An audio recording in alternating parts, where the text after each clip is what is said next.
वेताल ने विक्रम से कहा कि एक बार की बात है, पुण्यनगर के राजा धर्मवल्लभ ने अपने प्रिय मित्र मंत्री सत्यप्रकाश से अपने लिए एक सुयोग्य कन्या को ढूंढने के लिए कहा। मंत्री सत्यप्रकाश ने कई स्थानों पर कन्या की तलाश की, लेकिन कोई उपयुक्त कन्या नहीं मिली।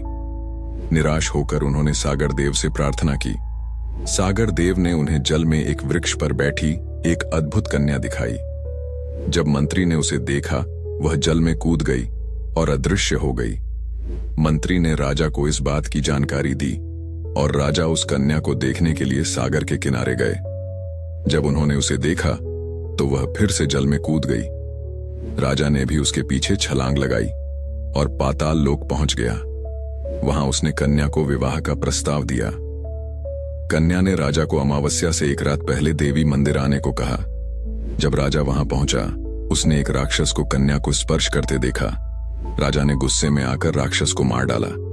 कन्या ने बताया कि यह सब उसके पिता के शाप के कारण था, जिसने उसे इस स्थिति में डाल दिया था, और आज उसे शाप से मुक्ति मिल गई। फिर उस कन्या से राजा का विवाह हो गया, लेकिन विवाह के कुछ दिन बाद ही मंत्री की मृत्यु हो गई। वेताल ने पूछा कि मंत्री की मृत्यु क्यों हुई। राजा विक्रम ने कहा कि विवाह के बाद राजा ने अपनी प्रजा पे ध्यान देना बंद कर दिया, जिससे नगर का हाल बुरा हो गया, और इसी की चिंता में मंत्री ने अपने प्राणों को त्याग दिया।